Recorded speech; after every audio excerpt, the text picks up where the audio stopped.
여러분, 나라 빚이 1100조라. 그런데 또 현금 살포하라고. 이 말이 무슨 말일까요? 여러분도 잘 알고 계실 겁니다. 이겁니다. 더불어민주당 이재명 대표가 에너지 물가 지원금 7조 2천억 원을 포함해서 31조 민생 추경을 편성하라 이렇게 이야기하고 있습니다. 그리고 거대 야당이니까 169석의 거대 야당이니까 이게 뭐 법안도 발의한다고 이야기할 정도입니다. 저는 이것을 보면서요, 더불어민주당이 왜 국민들로부터 외면을 받았을까? 저는 그 생각을 할 수밖에 없거든요. 왜 외면을 받았을까요? 바로 포퓰리즘 아니었나요? 네, 포퓰리즘. 이념에 얽매여서 모든 정책을 펴다 보니까 경제가 완전히 뒤엉켰거든요. 예, 경제가 뒤엉키니까 먹고 살기가 굉장히 힘들어진 겁니다. 그런데 문재인 대통령은 돈 풀어서 이 불만을 사실 잠재웠거든요. 그게 포퓰리즘입니다. 여러분, 얼마나 돈을 뿌렸는지 보세요. 현금 살포란 말이 전혀 틀리지 않습니다. 문재인 정부 5년 동안 415조 5천억 원을 뿌렸습니다. 박근혜 정부 4년 동안 170조 4천억 원에 비하면 2배가 아니라 뭐 3배 가까이도 되죠. 2.5배가 되나 2.5배. 이명박 정부 180조 8천억 원에 비해도 마찬가지고요. 노무현 대통령의 143조 2천억보다는 3배가 넘습니다. 게다가 퍼센테이지 보세요. 늘어나는 퍼센테이지 보세요. 박근혜 정부 때는 3.4%밖에 늘어나지 않았지만 문재인 정부 때는 14.46%가 늘어났습니다. 이 말은 여러분, 포퓰리즘이 나라를 망쳤다. 저는 이 말하고도 일맥상통하다고 생각을 합니다. 145조 5천억 원을 뿌렸으면 여러분, 지금 국가 부채는 어마어마하게 올라간 거예요. 2017년 660조 2천억 원의 국가 부채가 2022년에 보세요. 1068조 8천억까지 늘어났습니다. 그러면 어마어마한 나라 부채를 지게 만든 거죠. 5년 동안에 나라를 덜어먹었습니다. 660조 2천억 원을 1068조 8천억까지 올려놨으니 이거 뭐 나라가 거덜났다 그렇게 생각하는 게 틀리지 않잖아요. 엄청나잖아요. 근데 문제는요. 올해 보세요. 올해 국가 예산을 보면 국가 채무를 보면 이대로 가면요. 1134조 8천억 원이 될 거라고 해요. 1134조. 1100조가 넘어요. 1100조가. 어마어마한 예산이죠. 1100조가 넘는데 이게 GDP라고 하나요? 우리 국민이 생산하는 서비스와 제품의 가격의 합을 GDP, 국내 총생산이라고 이야기하는데 이 GDP가 쪼그라들면 여러분 퍼센테이지는 달라집니다.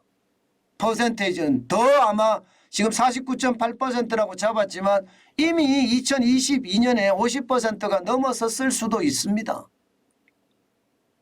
그만큼 말입니다. 돈 뿌려서 이게 국민들을 무마하려고 했는데 국민들이 그걸 알아버렸네요. 포퓰리즘이 나라를 망친다. 이걸 알아버렸어. 실질적으로 말입니다.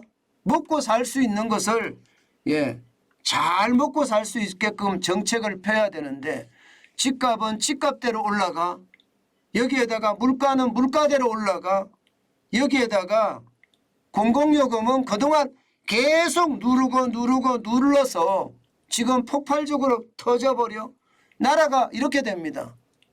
제가 여러분들에게 진짜 많이 말씀드린 것은 국가 운영은요. 절대로 뒤로 미뤄서는 안 된다. 아무리 어려운 일, 이게 어려운 일이라는 게 결국 표가 떨어지는 일인데 아무리 어려운 일이 닥치더라도 국가 운영에서는 합리적이고 객관적으로 이거를 풀어야 돼요. 예. 그래야지만이 이 위험이 시한폭탄이 돼서 미래로 가지는 않습니다. 그런데 이거를 안 풀잖아요. 그러면 이 위험 자체가 자꾸 시한폭탄이 돼서 밀려서 갑니다. 그러다가 터지면 인정사정 없이 터집니다. 지금 터진 게 딱 보세요.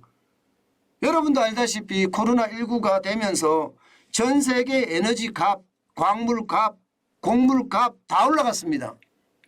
그런데 이게 국회의원 선거 이기려고, 대통령 선거 이기려고 전기요금을 누르고 가스요금까지 누르고 버스요금 뭐 택시요금 다 눌렀습니다.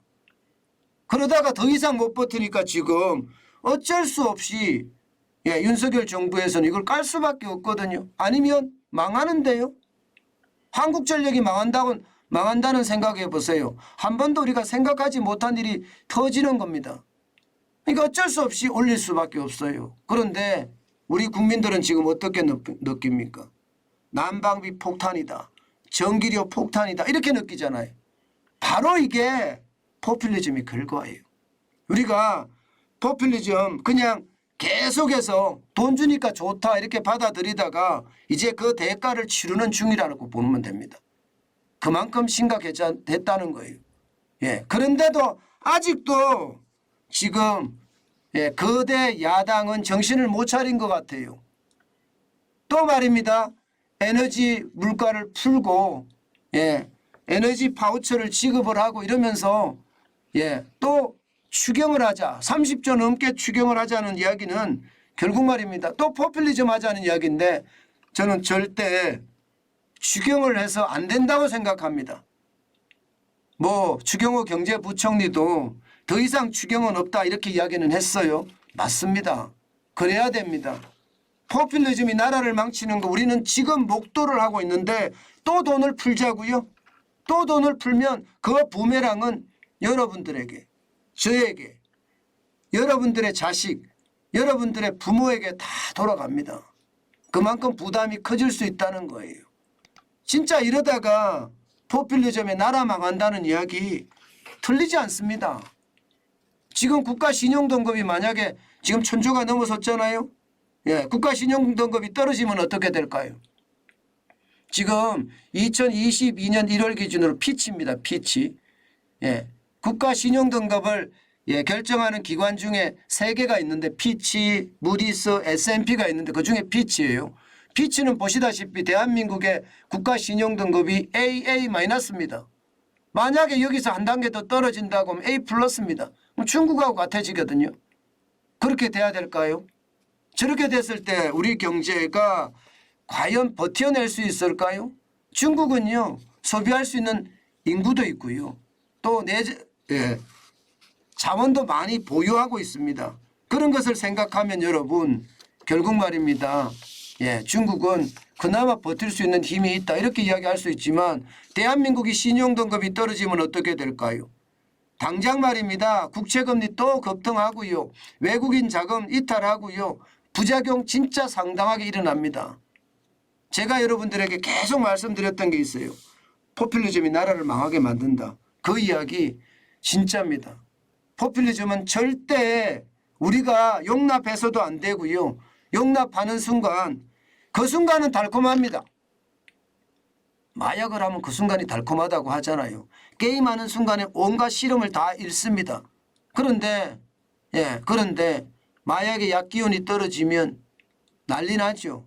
게임을 안 하고 있으면 불안하죠. 마찬가지입니다. 재정도 중독이 됩니다.